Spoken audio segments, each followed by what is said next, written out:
সকালবেলা ঘুম থেকে উঠে আজ আমি বেজায় খুশি। সকালবেলা ঘুম থেকে উঠে বেলকনিতে এলাম, আর বেলকনিতে এসে দেখি সুন্দর একটা ফুল ফুটেছে। এই ফুলটা কিন্তু আমার খুব পছন্দের একটা ফুল।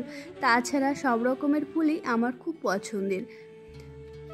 শুভ সকাল আমার প্রিয় বন্ধুরা, আশা করি তোমরা প্রত্যেকে যে যেখান থেকে আমার ভিডিওটা দেখছো ঈশ্বরের কৃপায় খুবই ভালো আছো এবং সুস্থ আছো। আমিও কিন্তু বেশ আছি।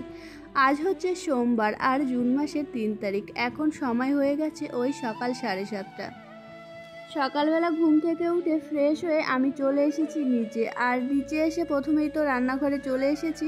আর দিদি সমস্ত কাজকর্মগুলো করে দিয়ে গেছে, মানে রান্নাঘরের কাজকর্মগুলো, তারই এক ঝলক আমি তোমাদের দেখিয়ে দিলাম।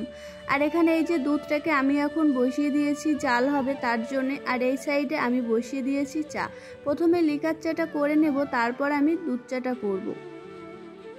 আর অনেক দিন ধরে না আমি দুধ রাখছি না। এই দুধটা দিয়ে আমি করব হচ্ছে দই, মানে টক দই। কিছুই দেব না, আমি শুধু গ্লাসটার মধ্যে দুধটা রেখে দেব। আর পরের দিন আমি দেখব খুব সুন্দর দই হয়ে গেছে। আর যে সকল নতুন বন্ধুরা রয়েছে তোমরা দেখতে পাবে আগামী দিন এই দইটা কি সুন্দর হয়ে যায়। যাই হোক, আমার যে সকল বন্ধুরা এখন আমার ভিডিওটা দেখছো সেই সকল বন্ধুদের কাছে অনুরোধ, প্লিজ বন্ধুরা তোমরা ভিডিওটি দেখার শুরুতে একটা লাইক দিয়ে ভিডিওটা দেখা শুরু করো। আর দেখার শেষে অবশ্যই কমেন্ট করে জানিয়ে দাও আমার ভিডিওটা তোমাদের কেমন লাগলো। আমার চা করা হয়ে গেছে। আমি কিন্তু 2 রকমের চা করেছি, একটা দুধ চা করেছি আর একটা করেছি লিকার চা। কেননা বাবা খায় দুধ চা আর আমরা বাড়ির প্রত্যেকে খাই লিকার চা। আর সেই চাটাকে করে আমি কিন্তু রেখে দিয়েছি ফ্লাক্সে। তাছাড়া আমাদের বাড়িতে এক একজন এক এক টাইমে ওঠে, আর উঠে প্রত্যেকেই চা খায়। তাই বারবার চা করার থেকে আমি মনে হয় একবারে ফ্লাক্সে করে রেখে দিলে ভালো হয়। আর তার মাঝে আমি কিন্তু চালটা ভিজিয়ে রেখেছিলাম, আর এখানে জলের বোতলে জলগুলো ভরে নিচ্ছিলাম। আর এখানে আমি রান্না করব হচ্ছে পুঁই শাক, কিছুটা কেটে নিয়েছিলাম। তারপর আবার বাবা দেখলাম হেঁটে চলে এসেছে। আর আগামী দিন না গতদিন পেঁয়াজি বানানো হয়েছিল, তার কিছুটা মাখানো ছিল। বাবা যেহেতু এখন সকালে মুড়ি খাবে, তাই বাবাকে এই মুড়ির সঙ্গে পেঁয়াজিগুলো বানিয়ে দিলাম। তারপরে এখানে আমার কিন্তু রান্নাবান্না প্রায় হয়ে গেছে, কড়াইতে শুধু ভাজাটা রয়েছে। আর এই সুযোগে আমি আটাটাকে মাখিয়ে নিচ্ছি। আর আটাটাকে মাখিয়ে নিয়ে তারপরে আমার আবার বেশ কিছু বাসনপত্র হয়েছিল, সেইগুলো ধুয়ে নেব। তাছাড়া মামামও কিন্তু ঘুম থেকে উঠে গেছে। আবার আমি একটু তাড়াহুড়ো করেই করছিলাম, মামামকে খাওয়াতে হবে। তাছাড়া আজ কিন্তু আমি আবার দুপুরের রান্নাবান্নাও করেছিলাম। আর সকালের রান্নাবান্না করতে না করতেই না আবার ভাবনা চিন্তা শুরু হয়ে যায় দুপুরবেলা কি রান্না করব। আগের ভিডিওতে আমাকে কমেন্ট করেছিল পায়েল লাইফস্টাইলসের দিদিভাই যে তোমার বাড়ি কোথায়। দিদিভাই, আমার বাড়ি হচ্ছে উত্তর 24 পরগনা জেলার বারাসাতে। আশা করি তুমি তোমার প্রশ্নের উত্তর পেয়ে গেছো। আমার রুটি করা হয়ে গেছে আর ভাজাটাও হয়ে গেছে। তারপর এখানে আমি দুধটাকে একটু গরম করে নিচ্ছি। আর দুধটা গরম হতে হতে আমি কিন্তু গ্যাসটা ভালো করে মুছে নিয়েছিলাম। আর এখানে আমি রান্না করেছিলাম হচ্ছে উচ্ছে ভাজা আর পুঁইশাক আলু দিয়ে কই মাছ দিয়ে তরকারি।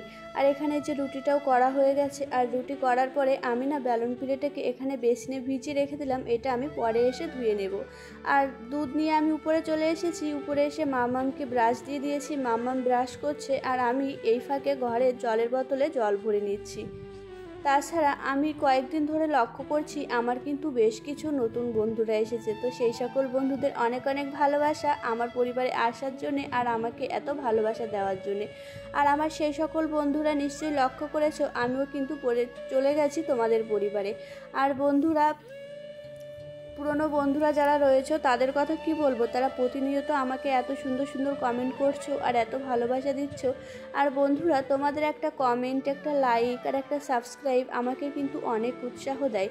আর তোমাদের এই কমেন্ট, ভিডিও, সাবস্ক্রাইবের কারণেই আমি কিন্তু আরও উৎসাহ পাই নতুন নতুন ভিডিও করার। এখানে এই যে মামাম কিছুটা ব্রাশ করেছে, তারপর আবার আমিও মামামকে ব্রাশ করে দিলাম। আর মামাম ব্রাশ করে কিন্তু একা একা বাথরুমে চলে গেছে মুখ ধোয়ার জন্যে। আর এখানে আমার মামামকে খাওয়ানো হয়ে গেছে। খাওয়ানো হয়ে এখন আমি জলের বোতলগুলো ভালো করে গুছিয়ে নিচ্ছি। তাছাড়া আমার কিছু জামা কাপড় হয়েছিল, সেগুলোও কিন্তু আমি ভিজিয়ে রেখেছি। আর এখন আমি বিছানাটা গুছিয়ে নেব।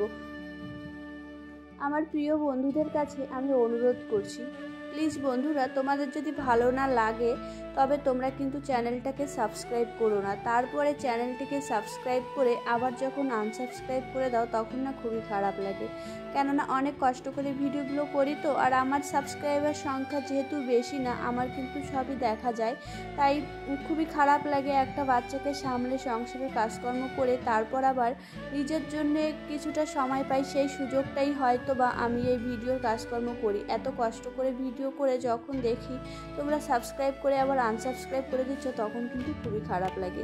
তাই তোমাদের কাছে আমার অনুরোধ, প্লিজ বন্ধুরা, তোমাদের ভালো না লাগলে দেখো না, আমি কিন্তু তোমাদের জোর করছি না আর জোর করতে পারি না।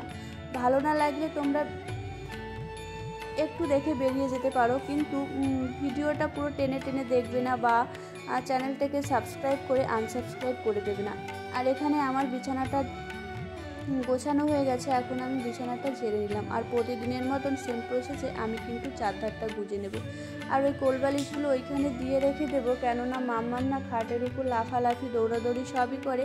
আর ওই সাইডটাতে জালনায় যে পাথর রয়েছে, ওখানে গিয়ে না ছোটোবেলায় মাম্মামের একবার মাথায় লেগেছিল, সেখান থেকে আমার কিন্তু ওই বালিশগুলো আমি ওখানে দিয়ে রাখি। তারপরে এখানে আমি না এখন ওই সকালের খাওয়া দাওয়া করে উপরে চলে এসেছি, উপরে এসে জামা কাপড়গুলো ধুয়ে নিয়েছি। আজ না একবারে স্নান করে নিয়ে নিই, স্নানটা পরেই করব, আগে জামা কাপড়গুলো মেলে দিয়ে তারপরে।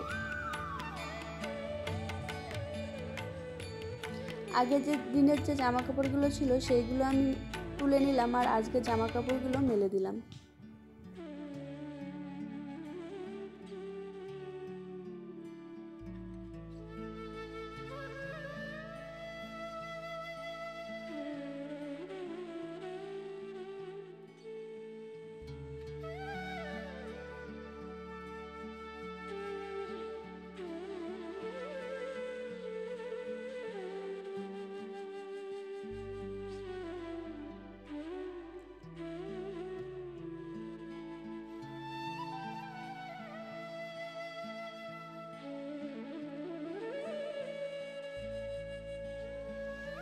বন্ধুরা, তোমরা তো দেখতে পেলে আমি আগের দিন বালিশের কভারগুলো ধুয়েছিলাম, বেড কভারটা ধুইনি। আজ আমি বেড কভারটা ধুয়ে দিয়েছি।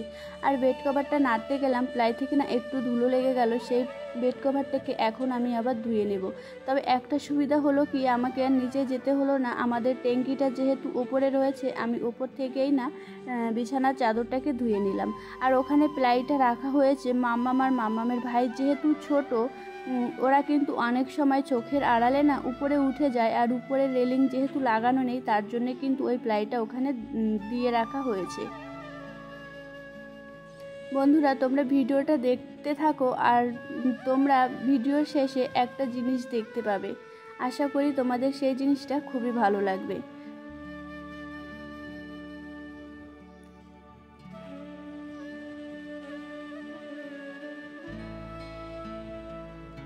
সেই ছোট্ট মেয়েটা আমার কত বড় হয়ে গেছে, ভাবলেও অবাক লাগে। এখানে এই যে মাম্মামকে আমি স্নান করিয়ে দিয়েছি, আর মাম্মামকে স্নান করিয়ে টিপ পরিয়ে দিয়েছি, সাথে হালকা একটা সুতির জামা পরিয়ে দিয়েছি। আর এখানে মাম্মামকে ভাত মাখিয়ে দিয়েছি, মাম্মাম ভাতগুলো না একা একাই খেয়ে নেবে। আর সেই সুযোগে আমি কিন্তু স্নান করতে চলে যাব। আর আমার মাম্মাম অনেকটাই বড় হয়ে গেছে, তার কিছু দৃশ্য তোমরা এই ভিডিওতেই দেখতে পাবে। তারপর আমি এখন স্নান করে চলে এসেছি দুপুরের রান্নাবান্না করতে। তবে তোমাদের সঙ্গে আমি রান্নাবান্নাটা শেয়ার করতে পারলাম না, কি কি রান্নাবান্না করেছি চলো সেটাই তোমাদের সঙ্গে দেখিয়ে দিই। তাছাড়া আমার কিন্তু খুবই ইচ্ছা করছিল আমার মাম্মামের যে সুন্দর মুহূর্তগুলো তোমাদের সঙ্গে শেয়ার করার, কিন্তু করতে পারলাম না, যেহেতু টিভি চলছিল আর পাখা চলছিল, ভালো শুনতে পারবে না, তার জন্য আমি তোমাদের না শোনাতে পারলাম না। এখানে আমি রান্না করেছিলাম হচ্ছে বান মাছ এনেছিল, বান মাছ দিয়ে টমেটো দিয়ে কাঁচা লঙ্কা দিয়ে আর জিরে দিয়ে ঝোল। আর এখানে হচ্ছে পেঁপে দিয়ে কই মাছ দিয়ে তরকারি করেছিলাম, আর সাথে ছিল হচ্ছে লাল শাক ভাজা। আজ বেশ কিছুদিন ধরে আমার মামামের বায়না হয়েছে মামামকে ট্রলি ব্যাগ কিনে দিতে হবে। আর এখানে মামামের পাপা বাইরে থেকে এসেছে, ও পাপাকে বলছে আমাকে ট্রলি ব্যাগ কিনে দাও, কিন্তু মামামের পাপা বলছে তুমি এখনও ছোট, হাঁটতে পারো না, তুমি ট্রলি ব্যাগ কিনে নেবে। তাই মার কাছে চলে এসেছে, মা তুমি পাপাকে বলো। আর এখানে মামামের পাপা চলে এসেছে। মামামের পাপা না খাওয়ার আগে একটা ওষুধ থাকে, সেই মামামের পাপা আসা মাত্রই দেখলাম ওষুধের ঝুড়িটা নিয়ে এসেছে। আসলে এটাই বলছিলাম, মেয়েটা আমার কত বড় হয়ে গেছে, মেয়েটার কত দায়িত্ব। এখন কিন্তু নিজে ওষুধটা ছাড়িয়ে ওষুধটা খাইয়েও দেবে। তবে অনেকটা ভালো হতো আমি যদি মামামের কথাগুলো তোমাদের শোনাতে পারতাম।